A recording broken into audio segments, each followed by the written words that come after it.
Hey everyone! After a rocky few weeks, today it is surely time for Transmog. Like, it must be, right? You've leveled to 85, got your pre-bis, raided 3 or 4 weeks now, maybe even more than that. Time just runs away when you're milling, doesn't it? You've gotten some or even most of your actual bis, so it must be time for a visit to the barber and then to purchase some Transmog.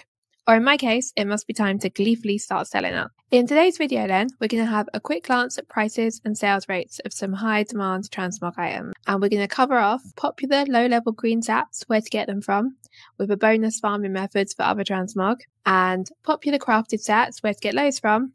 And then finally, how to do some quick flips on the auction house if you don't feel like farming or crafting today. I'm going to pop some chapters in the video for you so you can skip around to any bits that you might find interesting. Let's get started then. First off, we're going to go with the Glorious set. This set is for paladins and is pretty well known. I don't know why you want to go fighting dragons in a bikini, if I'm honest, but who am I to judge? The Glorious armor is made up of 7 pieces and they are all classic world drops. The greens require level 50 plus, so it's the higher classic areas that you find them in. Specifically within Kalimdor, Diamol is a really good shout for this one. While you're in Diamol, look out for other bits and bobs that drop. You'll be surprised how well a lot of the old greens actually sell now with Transmog in play. Now, the Jade stat is basically the same story, except at a slightly lower level threshold. So for this one, you can visit Zul'Farrak. The availability of Jade pieces is lower, and so the price is higher, and there's far less competition for selling them. Again, while you're in Zul'Farrak, make sure you collect up everything else that you get too.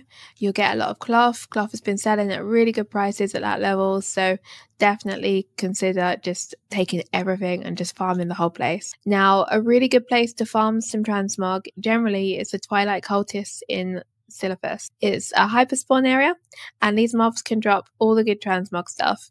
This is a really easy farm to do. It's low stress and it's really easy to peel off if you need to go and do something in real life. The downside is that the mobs here do drop Twilight pages, so your bags can get excessively full of things that you don't want.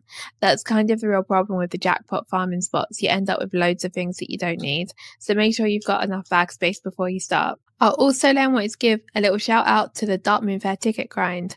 The Transmog tokens that you get at the Darkmoon Fair are bind on equip. You can buy all the pieces individually and basically get a full set per fortnight that you can sell. It's pretty easy to grind them out, just doing the things that you usually would, like dungeons and raids. Some of the games are annoying though, and in order to get a full set, you'd need to repeat the whole process on every multiple characters. So bear that in mind as well. On to crafting then, we've got a couple of popular sats here. So for level working, you've got the Draenix sat, the Wild Draenix. All of these have got decent prices and good sales rates. A favourite of mine for level working is actually the Black Dragon Scale. I'm not sure if you can still obtain the patterns, if I'm honest, but you should be able to find them on the auction house, or if you already know them, then you can craft them still. Black Dragon Scale itself comes from skinning around the burning stat. Even the chest is about 95 gold to craft, and yet it sells for 2,000 to 3,000 gold. It's a really, really nice markup there. You could consider as well just gathering up all the Black Dragon Scale and selling that, or going and farming the Dragon Scale yourself. So either buying the Black Dragon Scale from the auction house and flipping it, or just going and farming. So for tailoring, you've got the Black Mage Weave set. You could combine that with some Zul'Farrak runs to get the materials to craft that one yourself. And also the TBC, the Burning Crusade set, the Moonclaw, Shadow Weave, Spell Weave, they're all still craftable, and they're all bind on equip once you've crafted them now.